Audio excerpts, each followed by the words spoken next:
I also want to give a brief update on federal disaster assistance. On testing yesterday, the Commonwealth processed 11,118 tests. We had 1,963 confirmed positive tests of COVID-19, which means about 17.7% of the tests conducted were positive. This positive percentage is an important piece of the data that we monitor, and that latest number of 17% is down from a previous high that was much closer to 30%, which is a good sign because we test a lot more than we did a few weeks ago, and we've also tried to test in places where we were particularly concerned about the potential of community and organizational spread. As I've mentioned, we continue to hold daily calls with leaders in the healthcare community and have been closely monitoring hospital capacity and hospitalization rates related to COVID-19 and other non-COVID related issues throughout the state.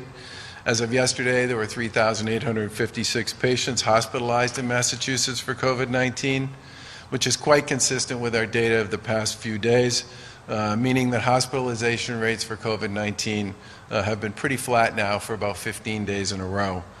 The percentage of all cases that are hospitalized has also been pretty consistent. It's at around 6%.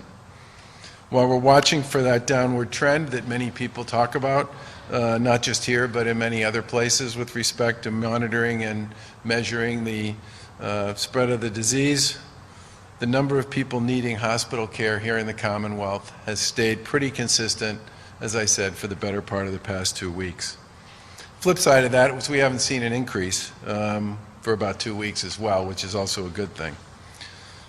We also suffered yesterday, I think many people know, the largest single day increase of COVID-19 related deaths here in Massachusetts, losing 252 people to this insidious virus. We obviously track a lot of numbers to understand the presence and the trajectory of this pandemic, but the lives lost every day is one of those numbers that none of us is ever going to get particularly comfortable with. Behind those numbers, as I've said before, are people and families and lives that have been forever changed by the lethal grip of COVID-19, and our hearts go out to everyone who's lost someone to this terrible virus. Finally, we continue to chase every avenue that's available to us with respect to PPE for healthcare workers and frontline workers. As of yesterday, we've delivered over 7 million pieces, including masks, gowns, and ventilators. With respect to contact tracing, I think most people know that earlier this month we announced the creation of a COVID-19 Community Tracing Collaborative in collaboration with the folks at Partners in Health to mitigate the spread of the disease and to contain it here in Massachusetts. We're the first state in the nation to launch this sort of a program, and we're fortunate to have a partner in this like Partners in Health on board, an organization that has done this issue fighting diseases and outbreaks in many developing countries and has battled Ebola and Zika and many other contagions in many parts of the world. And they have proven time and time again that their model can work, and in many cases in places that are far more challenging than they would be here in Massachusetts. We believe this tracing program is a key element toward not only stopping the spread, but also understanding where the virus is, who's been affected, and how we can go about making sure that we contain it. We launched this program earlier this month and said that by the end of April we anticipated we would have about 1,000 people on board working on this particular initiative. That is just about the number of people we have working so far. And to have stood up an organization in that period of time on a joint basis with Partners in Health was a terrific piece of work, but now obviously the really tough stuff begins, which is making sure we do all the stuff we need to do and that they need to do to both identify people who test positive, support them in isolation, make sure we connect to their close contacts, and do what we can to support them as well. This team is now supported, by the way, by 80 local boards of health who have stepped up to work alongside and to help the initiative. And to date, this team, in a fairly short period of time where they've been hiring and setting up their call center operations, has made contact with about 5,000 people who are either COVID-19 positive or suspected to be close contacts of people who were. Tracing, as we've said before, is all about identifying and reaching out to the people that someone with COVID-19 has been in contact with. Our tracers can then tell those folks to monitor for symptoms and to self-isolate to prevent any further spread. Infectious disease specialists now believe this virus can go undetected for days, and some people who test positive actually never show any symptoms at all. Originally, when we first started putting this together, we projected that a person would have around 10 contacts that would then need to be contacted. So far, the average number of contacts is actually only 2. That's a very good sign because it means that the work all of you and we have done here in Massachusetts to stay home, to separate, to socially distance, and to take seriously this idea that all of us have a role to play in reducing the spread has made a big difference. And if you check out the mobility data that's popped up by Google and others with respect to how much people have been moving around since the sort of middle to end of March, the Massachusetts numbers track as well as any other region of the country. And that, again, is a good sign because it means the stuff that we've put in place, the work that you have done to socially distance, limit your travel, and limit the number of people you've come in contact with has had exactly the kind of impact on the rate of spread and the rate of growth in the disease here in Massachusetts that we hoped it would. With respect to this collaborative, if you receive a call from the collaborative, please take the call and provide the relevant information to the caller. What's been interesting about this from the beginning is as people have started calling folks who tested positive for COVID, the conversations have not just been about their close contacts. The conversations have been about what are the sorts of things that they and we need to do to help them isolate and to support them as they go through the process of dealing with the fact that they've tested positive and may or may not have already started to show symptoms. And that outreach that we make to them, which is then followed by outreach to their close contacts, is in many respects about providing them with guidance and support. And the calls have actually lasted longer than people originally anticipated they would, because folks who are in this situation had a lot on their mind and really appreciated the chance to have a chance to talk to somebody about what their concerns were, what their questions were, and how those concerns and questions could be addressed by the Commonwealth and by the folks at Partners in Health. The phone calls that you would get, if you were to get one, would come from an 833 or an 857 number, and your phone, if you have caller ID, would say MA COVID team. And the other reason why it would be important for you to take this call is it does mean somebody you've been in close contact with has tested positive, and we think it's really important for you to know what that means for you and how we can help you make sure that you aren't then somebody who ends up spreading the virus to somebody else. If you see MA COVID team come up on your phone, please pick it up. It's good for you, it's good for whoever it was that recommended we called you, and it's going to be good for the people that you're in contact with on a regular basis as well.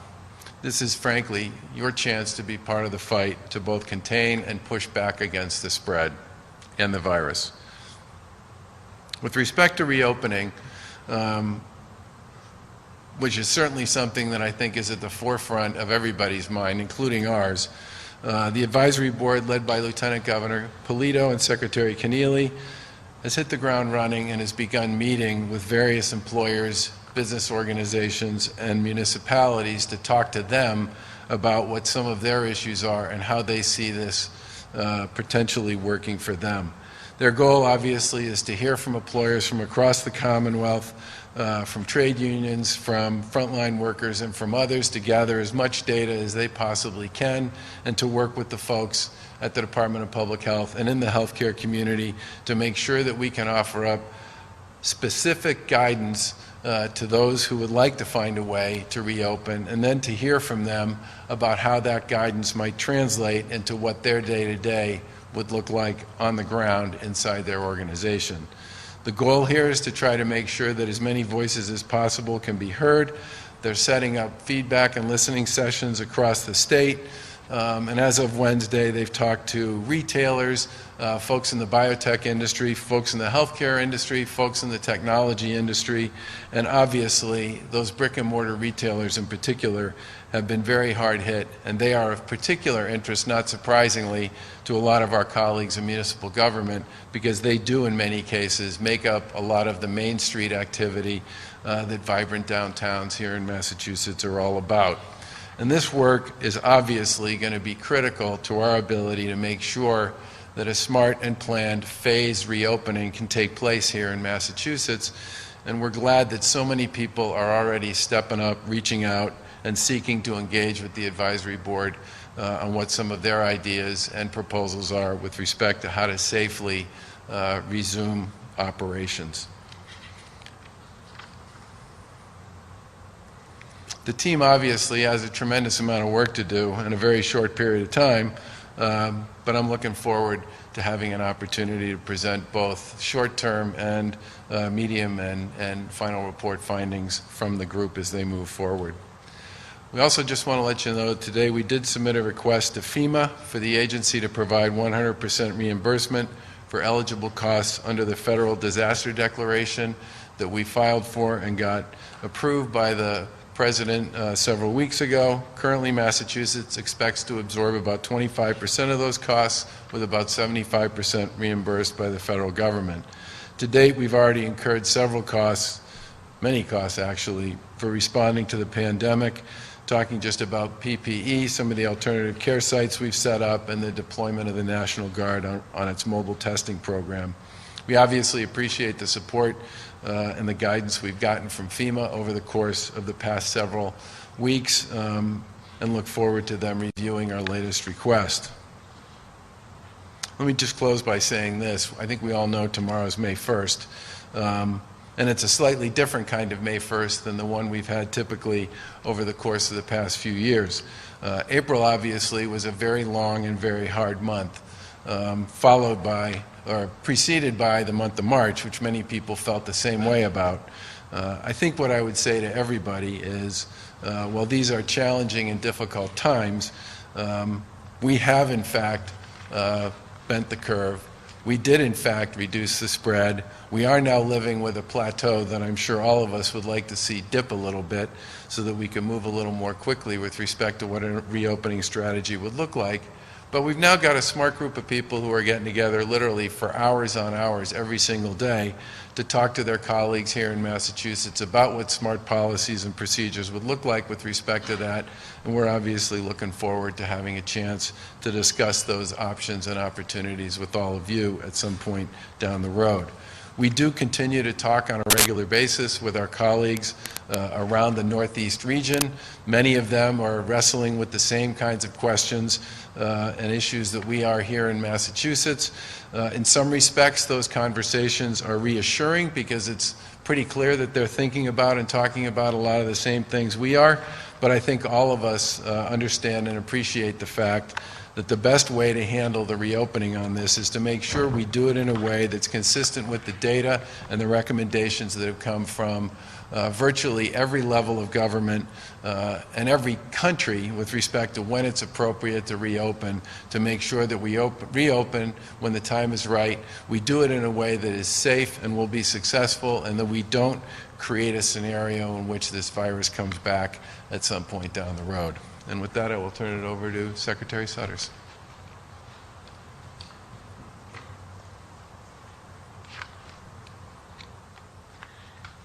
Thank you, Governor, Lieutenant Governor. Good afternoon.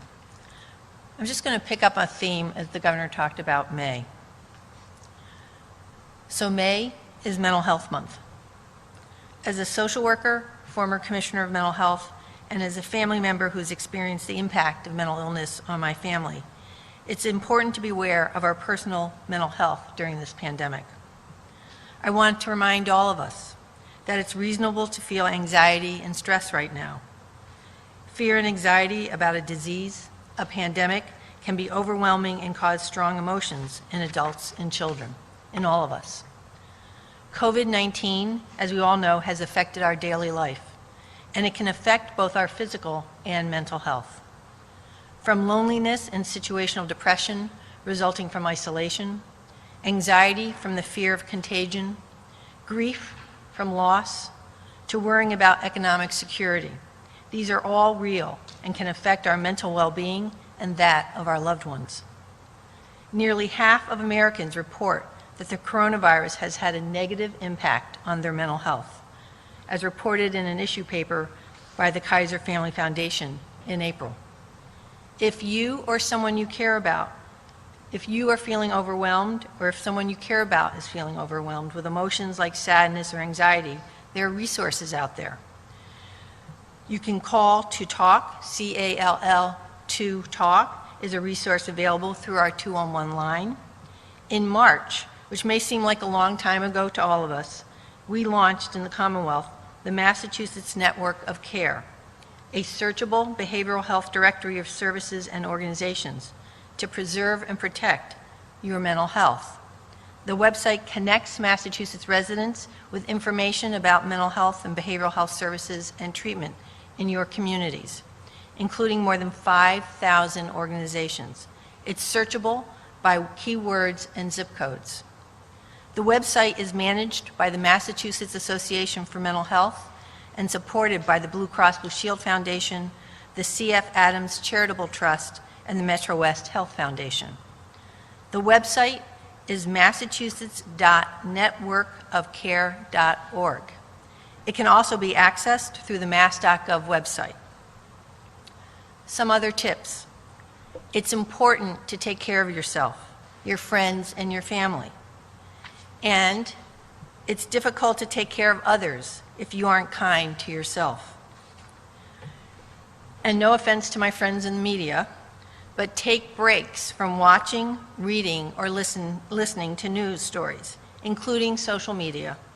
Hearing or reading constantly about the pandemic repeatedly can be upsetting. It's okay to turn things off. Take care of your body.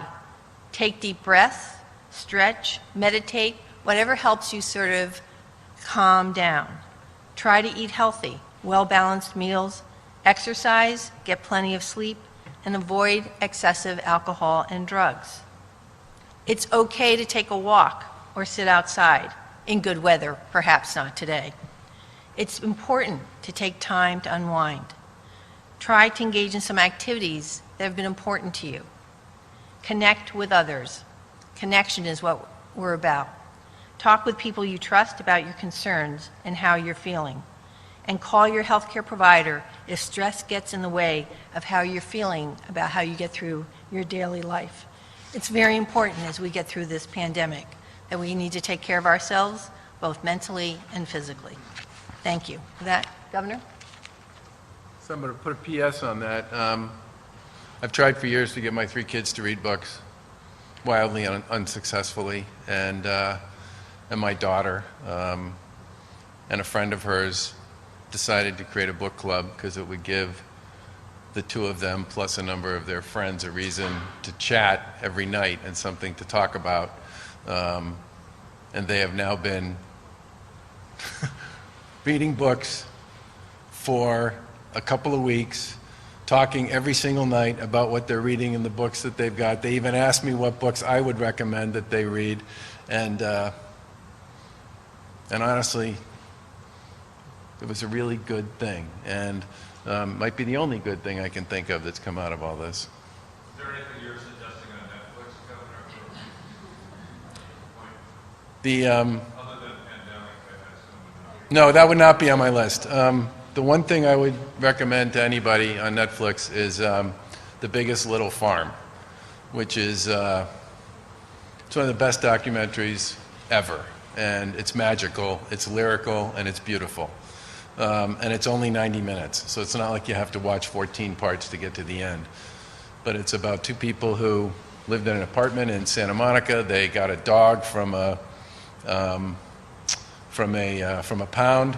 They loved the dog, but every time they left the apartment to go to work, the dog would start barking, and it would bark until they came home. So they eventually got an eviction notice from their landlord, and it was either the dog or they had to move. And at that point in time, they decided that they would get a series of investors and go do something they'd always wanted to do, which was create a natural farm. And it's awesome. I would highly recommend it to anybody. I could only watch a few episodes of Ozark before I decided if I kept watching it, I was going to have to jump off the roof of my house, which would be bad for my mental health, yeah. On a more serious note, Governor, Maine is talking about starting the reopening process on Friday.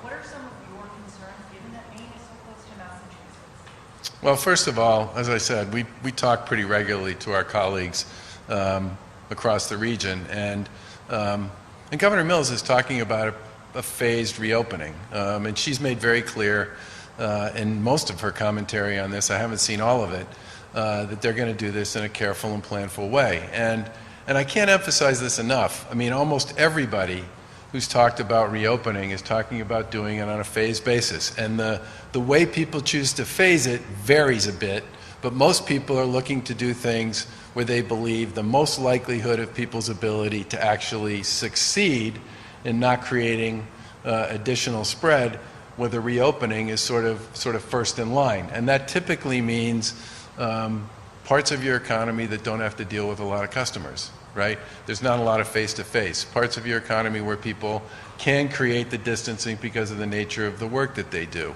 And I think you're going to see that be the approach that a lot of people take, which should limit, in many ways, some of the concerns about the cross-border stuff. I mean, one of the things we've talked a lot. I'm sorry to interrupt, but they're talking about golf courses, I understand state parks, but Yeah. barber shops, that kind of thing. I don't think anybody's going to drive from Massachusetts to Maine to go to a barbershop. Maybe they will. I don't know. But, well, golf is another thing where I think people, for the most part, tend to go local. There are people I know who've traveled from Massachusetts to other states in the region to golf, but they haven't gone to Maine. They've gone to other places. Governor, I was sure Walmart recently had to close because a number of their employees tested positive. I know the board is working on protocols for businesses in the future. Is anyone working on more stringent guidelines for businesses that are open right now? Well, we've put a whole series of guidance in place with respect to businesses that are currently open, and those guidances and advisories, and in some cases orders, remain in place until such time as they change. I know you've talked to Eric about the Walmart. Do you have anything you want to say about that in particular? Eric Dixon's the CEO of Worcester Memorial. Right. So Walmart was closed, I think it was 40 of their employees, 41 employees tested positive, and they made the decision to close Walmart and they have like 400 employees. The guidance that we generally put out is if someone tests positive, is to identify who their immediate contacts are, and then you identify the contacts as you know. If it's a broad contagion, some employers close and then do a disinfectant in order to reopen. So I don't know the details. We don't know the details of where the employees were working, but that was we're working with UMass about whether to test all 400 employees before they reopen or not. It's obviously a massive testing. Governor, could on you the speak to note of the- reopening businesses, we've gotten some calls from florists concerned of whether or not they can do online orders. For example, many have been, but Winston Flowers was told they have to shut down if they plan to do this for Mother's Day. What is the guidance and rules on that? We'll have more to say about that one in plenty of time for Mother's Day. Governor, have you considered using smartphone apps for contact tracing, or as one report from Scientists to Stop COVID-19 suggested, for people to self-report COVID-19 symptoms once we reopen? So the answer is yes, we have talked about this, and we've talked to a lot of the folks who have the apps. We've also talked to Google and Apple about the way they're thinking about this. The question has to do with the whole idea of how does pinging phones, which obviously when Bluetooth is on in particular tells people where you are. There are some confidentiality and privacy issues associated with this. But that's an ongoing discussion that we're having with the folks that are involved in it. What I've said about this from the beginning is that I don't see this as an either-or. If it can be done in a way that doesn't subtract from the importance of sort of the credibility of our tracing program, I think it's certainly something we should try and figure out how to use if it can make it better. The thing I worry the most about is this whole tracing program is ultimately going to be based on trust, okay? And if you talk to some of the folks who are making these calls and talking to people on the other side, it is not a clinical conversation per se. It is a trust conversation. People ask questions. People are looking for information. It's a much more free-flowing and open dialogue than I think a lot of the people who are doing this were expecting.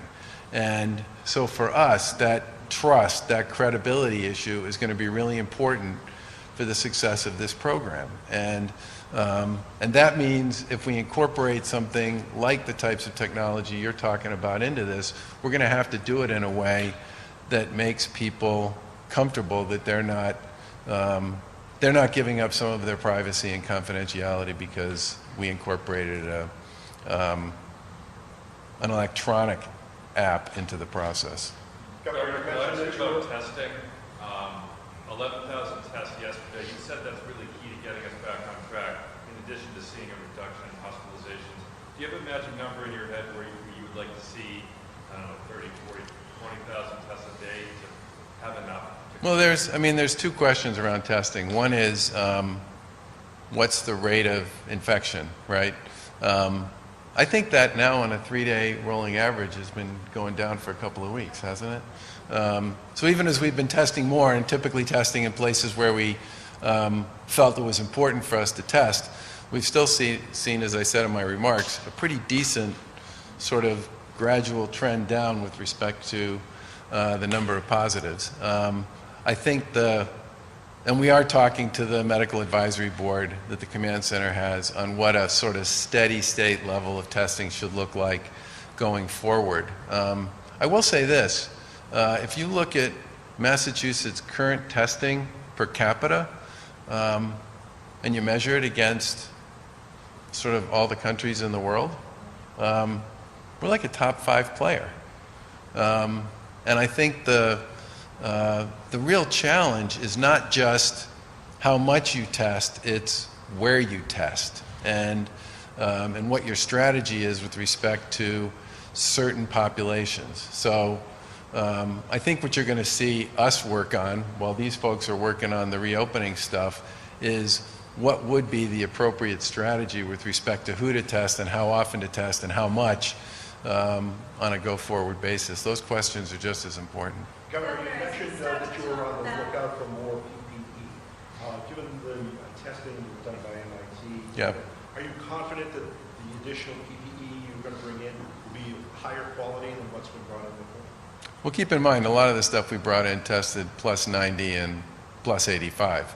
And part of the reason we tested all of it, and part of the reason we tested all of it was to figure out where it all landed. And anything that we bring in from this point forward, obviously, is going to get tested. That was the whole reason behind creating the program in the first place. Yeah. Governor, can you address child care centers a little bit as we're starting to talk about reopening concern from providers that they aren't represented on the council about reopening and that they are held off until June 29th. Can you address how are they supposed to be dealing with this right now? And also to parents, how much are you thinking of their concerns? How are they going to get back to work with their kids? Yeah, so two things. One is the reason we created a group that was small was because we wanted, rather than creating a group of 50 and then trying to wrangle 50 people to some place on a whole bunch of issues involving a variety of verticals and business models and employer models, what we basically said is put together a group of pretty smart people that come from a variety of key sectors in Massachusetts and then basically say to everybody else, talk within your community, figure out based on sort of broad guidelines and what you've heard from other parts of the country or other parts of the world, how people in your space have reopened and worked safely, and then bring that one voice to our group and to talk to the advisory board about the way you would like to see your vertical, your business model open. And part of the reason why these guys are literally doing 3, 4, 5 hours a day of Zoom calls with different business verticals and business organizations and employers is to get that sort of consolidated, collaborative point of view from different folks who represent different interests. And so I'm sure the childcare community is on your short-term list. Yeah. And the YMCA's in particular, we've both talked about making sure that we talk to them because they've turned out to be pretty good at this. The second thing I would say is that I think as of right now, we have about 10,000 available seats, and I think we have about 2,500 people who are actually on the ground and using those available seats. And it's certainly our view that, and remember, it's a phased opening, so it's not like, it's not like you sort of raise your hand and everybody goes back to work on the same day in the same way that they did before. So as a phased opening, we would obviously want to see if we can figure out some way to ensure that the childcare community is working in sort of concert with what's going on generally with the increase in potential employment and the need for access. But as I said, we've got 10,000 seats and we've only got 2,500 in at this point. Governor, I've been hearing Can from some... you explain that, why there's so little utilization of the emergency chapter? I actually don't know. I mean, we set it up at that level because we thought with the essential work community that we had out there that would be the kind of number that people would be looking for. And for the most part, and we've talked a lot to folks in the healthcare space and in other essential workspaces that we have available capacity. And it's, for one reason or another, it hasn't been accessed yet. Governor, I've been hearing from some parents of 16... Go ahead. When we... I know you got your hands full with all sorts of things, but one of your signature initiatives, Transportation Climate Initiative, is that pushed to the back burner, or are you still pushing ahead with it to try and come out with a memorandum soon? Or how do you feel about that right now? Well, I think most things appropriately have been pushed to the back burner for the time being. Secretary Sutters and I worked for almost a year to put together a healthcare bill that had a fair amount of momentum and a lot of positive response that would have dealt with a lot of important issues in Massachusetts around healthcare that obviously for the time being is sort of off the rack, and I think that's going to be true for a lot of stuff. I mean, if we can get to the point where, and this is an if, where we create kind of the new normal that I think we're all hoping we get to. I'm hoping a bunch of things, not just the healthcare bill, but housing choice. I mean, once upon a time, we spent a lot of time talking about the fact that we don't have enough workforce affordable senior housing here in Massachusetts. There's a bunch of things that have been sidetracked, and I guess I would say appropriately so, given the size and significance and the sort of danger associated with the virus. But I'm hoping that a lot of that stuff will find a way back into the conversation at some point. But it's got to be after we get past what I would describe as sort of the middle of the circumstances associated with this. Governor, I've been hearing from some parents of 16-year-olds who are really eager to get their learner's permit. They can't do that online. Is that something that you think that maybe the registry of motor vehicles could get that test online? There's not a lot of traffic out there right now. A lot of parents would like to get behind the wheel or get their kid behind the wheel when there's less things to hit. It's one of the things on the reopening to-do list. It is. In fact, I sent the LG a note about the registry and some of the other services they offer today. Those are customer-facing services, though, so you got to figure out a way to do that, and that's a close quarter, right? So you got to figure out a way to do that that's going to be safe. They I know, but the driving test is not. Well, the driving Yeah. test, but for the learner's permit. Yeah. Governor, you've mentioned we've hit a plateau, right? But there was a doctor who told us that from MGH's Institute of Technology Assessment that his model shows the state could actually see a peak of cases in ICU admissions in the next 10 days. I know you mentioned models are models, but have you heard that possibility at all? Where does that fall on the spectrum of what's most likely versus what's not likely? Models are models are models, okay? And the great thing about being a modeler is nobody goes back to see if your model actually worked. What I would say is what we've said before about this, which is this is a novel virus. It's not something that has history. It's not something that you can look at 5, 10, 8, 20, 50 years worth of data on and draw a lot of conclusions about how it's going to work. And just think about in the past 40 or 50 days how much information about what people once thought was true about this thing is not true anymore. I mean, the one I've talked about before when I've been here is in January-ish, people said it takes 3 or 4 days, maybe 5, before you actually start to show symptoms. So therefore, there are going to be some people who are going to look asymptomatic until they are symptomatic. And then toward the end of January, people started saying, it might be there's 5% or so who's just never going to show symptoms. And then by the time you got into March, people were talking about, well, that might be as much as 10. And now people are saying that perhaps as much as 40% of the people who contract the virus and are carriers are in fact never going to show symptoms.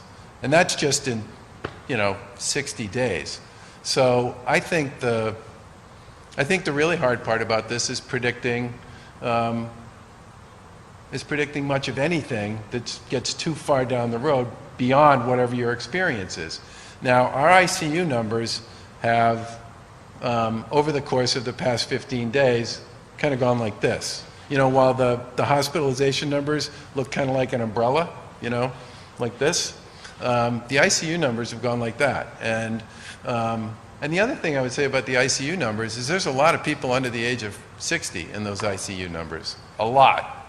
And I think sometimes people look at the awful and tragic death data and they think this is really only an issue for older people. But, the Mass General and Brigham people have, and most of the other hospital folks will tell you that somewhere between 40 and 50% of all of their hospital days for COVID and their ICU days for COVID are people under the age of 60. So they do spend time in the hospital. With respect to the ICU piece, I mean, it's literally been like this, right? Yeah, a sawtooth. Better. Can I ask you about contact tracing very quickly, Governor? Governor Cuomo announced today, I think in conjunction with Mike Bloomberg, that they're going to do contact tracing. Yeah. I know you say we're ahead of the curve on it. How's it going? Are you keeping track of whether it's successful? Well, the way you ultimately measure success on something like this is, does it succeed in reducing the spread? Are you able to help the people who you're trying to isolate, and are you actually connecting with the people you're calling? And we literally spent most of the month of April sort of standing this thing up. And I would say that the early returns are good, but we have a long way to go here, and we'll have a lot more to say about it in the coming weeks. Are you finding people can isolate at home, or are people saying, hey, this is impossible for me to do, I need to go to an isolation center, and is there a plan in place for those? We do have hospital or hotel capacity available for people if they can't isolate at home. Yeah. Is it being used? Yeah.